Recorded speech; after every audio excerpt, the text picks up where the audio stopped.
नमस्कार दोस्तों, मैं हूं एडवोकेट डॉक्टर अजय कुमार पांडे और इस वक्त आप देख रहे हैं 4C सुप्रीम लॉ पार्टनर्स का यह कानूनी चैनल। व्यू नाउ केस में जो कुछ इनडायरेक्ट डेवलपमेंट्स है, विशेषकर Punjab and Haryana high court का, जिसने हंगामा खड़ा कर दिया है। खेरा जजमेंट, जिस पर मैं पिछली बार आपसे आपके बीच वीडियो लेकर आया था, आप लोगों को काफ़ी निराशा हुई थी, आप लोग काफ़ी नाराज़ हुए थे। देखिए, मैंने अपने कुछ चाहने वालों से ये कहा था कि मैं एक एडवोकेट हूँ, कानून की बात करता हूँ और ठोक बजा कर करता हूँ, फॉल्स प्रॉमिस नहीं करता। जो बात मैं ये नहीं कहता कि मेरा वाक्य या मैं जो कह रहा हूँ वो अंतिम सत्य है, लेकिन जो मेरा अपना अनुभव है, जो अपना एनालिसिस है, उसके आधार पर मैं अपनी बातें करता हूँ। व्यू नाउ केस का जहाँ तक सवाल है, तो अब तक जो भी कुछ मैंने कहा है उसमें से कोई भी बात गलत साबित हुई तो आप मुझे कमेंट के माध्यम से बताइए, वरना साल सवा साल से आप लोग मेरे साथ जुड़े हुए हैं इस विषय पर। आप सबका धन्यवाद, आभार। और मुझे भी चिंता है इन्वेस्टर्स की, खास करके मुझे उससे बड़ी चिंता है संविधान की, और मुझे उससे बड़ी चिंता है कि ईडी क्या करती है, नहीं करती है। पीएमएलए कानून की क्या खामियां हैं, अपनी जगह हैं, लेकिन एक्यूज्ड के भी अधिकार हैं, ह्यूमन राइट्स हैं। अगर उनकी भी अवहेलना होती है तो बतौर वकील होने के नाते, कानून का सिपाही होने के नाते, कानून का अध्यवेता होने के नाते, कोर्ट का ऑफिसर होने के नाते मेरा यह फर्ज बनता है कि मैं बिना किसी डर, भय, लाग लपेट के उन बातों को उठाऊं। और इन्हीं बातों के लिए हमारा ये चैनल जाना जाता है। आप सब लोग इसको इतना प्यार देते हैं। लॉ जैसे गंभीर और गूढ़ विषय पर चैनल चलाना घाटे का ही सौदा है। कई लोगों को लगता है इससे बहुत पैसा मिलता है, मुझे ऐसा कुछ भी नहीं है साहब, ठीक है। हाँ, सब्सक्रिप्शन जरूर आप लोगों के प्यार से 1.5 लाख के ऊपर है, व्यूज भी अच्छे खासे मिल जाते हैं, लेकिन इससे मुझे कोई आमदनी नहीं होती। और कई बार तो मैं इतना व्यस्त होता हूं कि वीडियो भी लेकर आपके बीच में नहीं आ पाता हूं। खैर, या तो कुछ प्राथमिक बातें हुई, भाषण को सुन के आप में से कई लोग भाग भी जाएंगे। तो आइए हम सीधे चलते हैं और विषय पर आते हैं। तो साहब, जब ये खेरा जजमेंट आया पंजाब और हरियाणा हाई कोर्ट का, जिसमें उसने कह दिया कि देखिए, प्रीडिकेट ऑफेंस में साबित नहीं होने के बाद भी पीएमएलए में जो संपत्ति जब्त की गई है, जो पैसा जब्त है, वह वापस नहीं होगा। दोनों की इंडिपेंडेंट प्रोसीडिंग्स है। तो जब हम उसको व्यू नाउ के केस में देखते हैं तो यूं तो अभी कोई इनोसेंस साबित हुआ नहीं है खेरा दंपत्ति का और उनके डायरेक्टर्स का या दूसरे लोगों का। लेकिन मैंने जो बात कही थी वो बात ये कही थी कि देखिए, अगर प्रेडिकेट ऑफेंस में छूट मिल भी जाए तो पैसे की वापसी इतनी आसानी से संभव नहीं। लेकिन जैसे आप चिंतित थे, आप परेशान थे, तो हमने और हमारी टीम ने इस पर रिसर्च किया कि इस जजमेंट को कैसे चैलेंज किया जा सकता है, इस जजमेंट से कैसे पार पाया जा सकता है, और क्या कोई रास्ता है कि इनोसेंट इन्वेस्टर्स, बार बार डे वन से मैं कह रहा हूं कि मेरी चिंता, मेरी फोकस इनोसेंट इन्वेस्टर है, उसकी कोई गलती नहीं। और इस सवाल पर मैंने भारत के वित्त मंत्री, भारत के प्रधानमंत्री और गृह मंत्री को खेरा जजमेंट आने के बाद पत्र भी लिखा और उनका ध्यान इस तरफ आकृष्ट किया है कि आखिर यह कैसा कानून है जो निर्दोष को ही सजा दे रहा है। इन्वेस्टर्स की क्या गलती है? कहीं ना कहीं चूक सरकार से हुई है कि ये कंपनियां इतने लंबे समय तक काम करती हैं, वजूद में आती हैं, आपका सिस्टम इनसे इनकम टैक्स लेता है, जीएसटी लेता है, और यह धंधा चलता रहता है जब तक कि इसका प्रोपोर्शन कुछ 4,000, 4,500, 5,000 करोड़ नहीं पहुंच जाता। आखिर देश में इतने फाइनेंशियल स्कैम्स हो गए, पियरलेस, सहारा, तो एजेंसी क्या करती है? एजेंसी हमेशा अपराध होने के बाद क्यों जगती है? कोई अवेयरनेस कैंपेन, कोई लीगल कैंपेन चलाने का काम, जिम्मेवारी किसका है? सरकार का। खैर, तो इस विषय पे मैंने उनको पत्र लिखा है, देखिए क्या जवाब आता है। लेकिन फिलहाल जो मुद्दा मौजू है वह यह है कि इन्वेस्टर्स का पैसा खेरा जजमेंट आने के बाद भी कैसे वापस हो। तो हमने कुछ होमवर्क किया है। होमवर्क का जो निष्कर्ष है वो हम आप तक शेयर करेंगे। और मैं फिर कह रहा हूं कि देखिए, खेरा जजमेंट, मेरी कानूनी बातें, मेरा एनालिसिस अपनी जगह है। मैं आपको पॉइंट बाय पॉइंट वाइज कुछ टिप्स दे रहा हूं, आप इस पर जरूर काम कीजिए। देखिए, आप जजमेंट क्या है, नहीं है, कोर्ट उसको कैसे इंटरप्रेट करेगा, वो हम कानून के लोगों तक छोड़ दीजिए, कोर्ट तक छोड़ दीजिए। आपका पहला काम जो है वह यह है कि आप अपना क्लेम फाइल कीजिए। क्लेम को आप मौजू कीजिए, क्लेम को आप रिकॉर्ड पे लेके आइए। दूसरी बात जो है, आप इस फेरे में भी मत पड़िए कि ये पोंजी स्कीम है, था, नहीं था, इससे आपका कुछ लेना देना नहीं। और ये सारी बातें मैं उदयपुर जजमेंट, क्योंकि देखिए, जब कॉन्फ्लिक्ट होगा, Khera judgement Punjab and Haryana court और सुप्रीम कोर्ट, उदयपुर जजमेंट, तो सुप्रीम कोर्ट सिर्फ खेरा जजमेंट के बल पे फैसला नहीं दे सकती, उसको उदयपुर जजमेंट का भी संज्ञान लेना पड़ेगा। और ऐसी हालत में मैंने उदयपुर जजमेंट पर भी एक वीडियो बनाया है जो आपके काफी काम का है, आप उसको देखिए। तो जो सबसे बड़ी बात मैं कह रहा हूं वो यह है कि आप अपने क्लेम को रिकॉर्ड पे लाइए, अपने कागज पत्तर को दुरुस्त कीजिए और लीगल एक्शंस की तरफ आगे बढ़िए without waiting for judgement in the case. चाहे वो प्रेडिकेट ऑफेंस का केस है, चाहे वह पीएमएलए का केस जो जालंधर के कोर्ट में चल रहा है, उससे आपका कुछ लेना देना नहीं। अब जो बात आती है वो बात आती है कि खेरा जजमेंट की काट क्या है, आपके लिए आगे का रास्ता कहां से खुलता है। तो खेरा जजमेंट की काट और आगे का रास्ता खुलता है सुप्रीम कोर्ट के उस लैंडमार्क जजमेंट से, जिसने 213 होम बायर्स को 175 करोड़ रुपए री इंस्टीट्यूट करने का आदेश दिया है। यह केस बहुत रिलेवेंट है व्यू नाउ के इन्वेस्टर्स के लिए। आप इस पे मत जाइए कि वो रियल एस्टेट कंपनी है, पैसा पैसा है।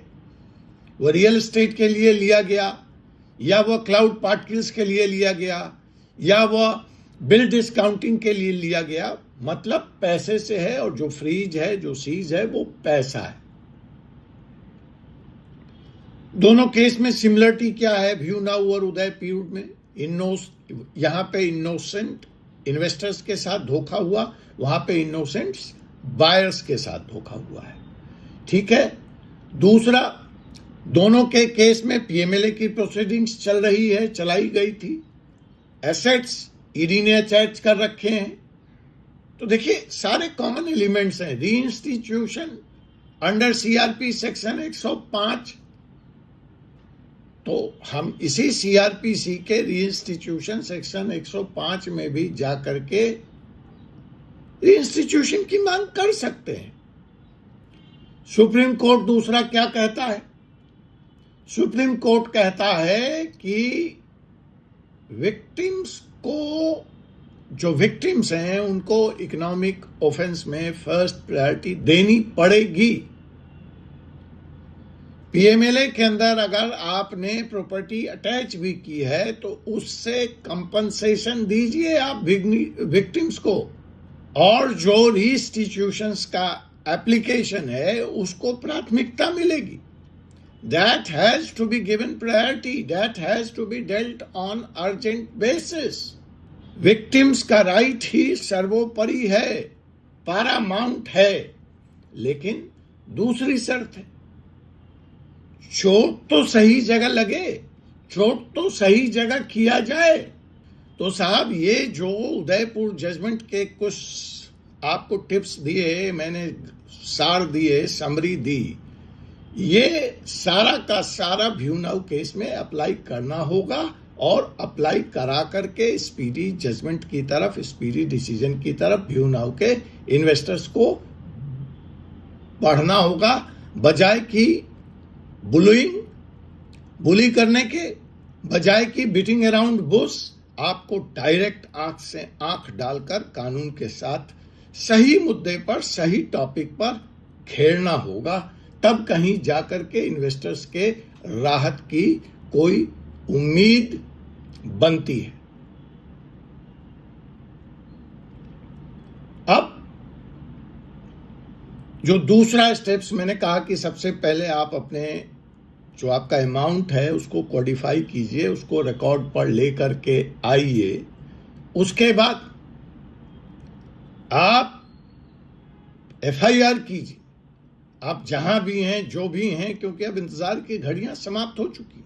आप अपने अपने लोकल थाने में जाइए, FIR कीजिए। वह भी एक इम्पॉर्टेंट प्रूफ होगा आपके लिए कि साहब आपने पैसा दिया है और आप एजेंट नहीं हैं, आपने कमीशन नहीं खाया है, आप एक रियल ऑनेस्ट इन्वेस्टर्स हैं। FIR करने के बाद जो तीसरा सबसे महत्वपूर्ण मुद्दा है, जिस पर मैं डे वन से जोर दे रहा हूं, लेकिन वो किसी भी तरह से बात बन नहीं पा रही है, वह है कलेक्टिव एक्शन। मैं बार बार कह रहा हूं, इंडिविजुअल 5 लोग, 7 लोग, 10 लोग केस करेंगे तो बात नहीं बननी, कोर्ट के ऊपर दबाव नहीं बनना। हमें चाहिए कलेक्टिव एक्शन, हमें चाहिए ग्रुप एक्शन। तो इसकी तैयारी कीजिए। इन्वेस्टर्स का आप अपना टेलीग्राम ग्रुप बनाइए, व्हाट्सएप ग्रुप बनाइए, एसोसिएशंस बनाइए और कलेक्टिव रिप्रेजेंटेशन आपको कोर्ट के सामने लेकर आना होगा। स्टेप नंबर 4, ईडी को अब तक आप लोगों ने अप्रोच नहीं किया है, ईडी में कंप्लेंट डालिए, जहां आप अपने एसेट्स को डीफ्रीज करने की बात कीजिए। आप उनसे कहिए कि जांच में अगर कोई सहयोग की जरूरत है तो हम करने को तैयार हैं। कंज्यूमर फोरम का भी एक रास्ता हो सकता है, बट ये थोड़ा टिकलिस है, इसमें अभी सोचना पड़ेगा। और last but not the least, the proper forum for education is high court and supreme court petition. जो अभी तक ये कदम, ये स्टेप्स नहीं उठाए गए हैं, सुप्रीम कोर्ट, हाई कोर्ट आना पड़ेगा, वहां बताना पड़ेगा कि साहब हम नीचे के स्तर पर सारी कार्रवाई कर चुके हैं, नीचे से हमें रिलीफ नहीं मिल रही, हमें अर्जेंट रिलीफ चाहिए। और जो प्रेसिडेंट है PMLA एक्ट का, वो आपको कोर्ट करना पड़ेगा। लेकिन इन सब के लिए इकोनॉमिक ऑफेंस के जो डिटेल्स हैं, जो केस हैं, जो बारीकियां हैं, उनके इर्द गिर्द आपको अपना ताना वाना बुनना पड़ेगा। जब हमारी टीम ने रिसर्च किया तो आपके एक सवाल का जवाब ढूंढने का हमने और प्रयास किया है कि जब आप कमेंट के माध्यम से मुझसे बात करते हैं, जब पूछते हैं, फोन करते हैं कि साहब अगर ये सारी स्टेप्स हम आज करेंगे तो हमें कितना टाइम लग सकता है, हमारा केस कब तक डिस्पोज होगा, हमारा पैसा कब तक मिलेगा। अभी तक इस बात पर मैं कमेंट करने से, कुछ कहने से मना करता था, क्योंकि मेरे पास साक्ष्य या डिटेल्स आधिकारिक तौर पर उपलब्ध नहीं थे। दूसरी बात, ये सवाल इसलिए भी बेमानी है, जब लोग मुझसे पूछते थे कि, तो मैं कहता था देखिए भाई, अभी तक तो आपने कोई स्टेप्स लिया नहीं है और आप मुझसे पूछ रहे हैं कि इसका समाधान कब तक हो जाएगा। लेकिन मैं यहाँ पे मान के चल रहा हूँ कि अब आप आने वाले एक सप्ताह में 10 दिन में, 30 दिन के अंदर अंदर जो मैंने स्टेप 1, स्टेप 2, स्टेप 3, स्टेप 4 बताया है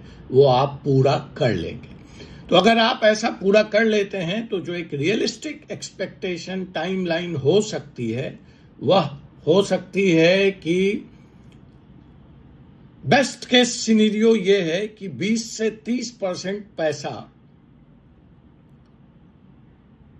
छोटे इन्वेस्टर्स को पहले मिल जाएगा और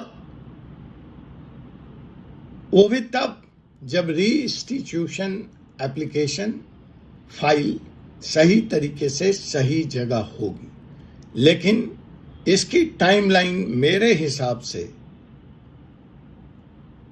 180 दिन ईडी कानून के तहत है, लेकिन कोर्ट के ओवरलोड को देखते हुए, कोर्ट के ऊपर जो दबाव है उसको देखते हुए आप इसको 2 साल का समय तो मान के ही चलिए, अगर यह बेस्ट पॉसिबल सिनेरियो है। अब बचता है बड़े अमाउंट्स। तो बड़े अमाउंट्स की रिकवरी का जो चांसेस मैं इस केस में देखता हूं वह रिकवरी हो सकती है 60 to 80% ऑफ देयर मनी, और एवरेज सिनेरियो 50 से 60% केसेस एन अमाउंट बोथ, इनका टाइमलाइन 3 से 4 साल का हो सकता है। और वर्स्ट केस सिनेरियो कि 10 से 20% केसेस ही स्वीकारे जाएं, 10 से 20% पैसे की ही रिकवरी हो पाए, या तब जब ईडी प्रमोटर्स के द्वारा छुपाए गए पैसे और एसेट्स को खोज ना पाए, बेनामी संपत्ति में वो तब्दील हो चुकी है, फॉरेन अकाउंट्स इसमें इन्वॉल्व हैं, तो यह निराशाजनक होगी। इसमें समय ज़्यादा लगेगा। दोस्तों, मैं जानता हूं यह कहना जितना मुश्किल है उतना ही सुनना मुश्किल है, लेकिन लीगल सिस्टम में जीत उसी की होती है जो धैर्य के साथ, पेशेंस के साथ एक्शन लेता है। यहाँ पे कुछ भी क्विक फिक्स 2 मिनट्स नूडल्स नहीं है, बट एक सिस्टमेटिक अप्रोच, यूनिफाइड अप्रोच से रिजल्ट जरूर आते हैं। यही अब तक का हमारा अनुभव है। जहां तक इन्वेस्टिगेशन का सवाल है, अब वो साल भर होने को आया, तो वो लगभग चार्जशीट आप जानते हैं फाइल हो चुकी है, उस पर संज्ञान ले लिया गया है।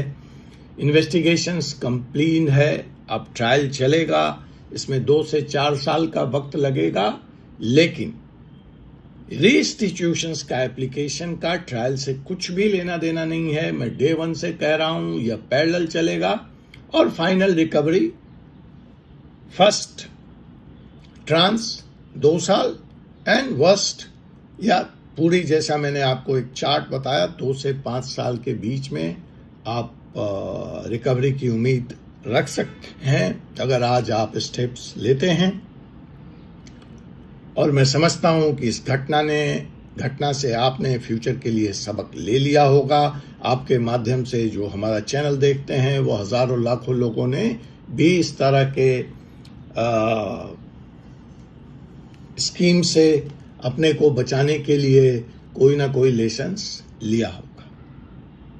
जो रेड फ्लैग्स होते हैं उसमें आपको ध्यान रखना चाहिए, मसलन high return, granted profit, referral bonus structure, MLM structure, vague technical jargon, your friend earn lakhs, urgency, lack of transparency, vague technical, no proper registration, no regulatory approvals, ये सारी चीजें आपको ध्यान रखनी चाहिए अगर आप इस तरह के किसी भी स्कीम में पैसा लगाने जा रहे हैं।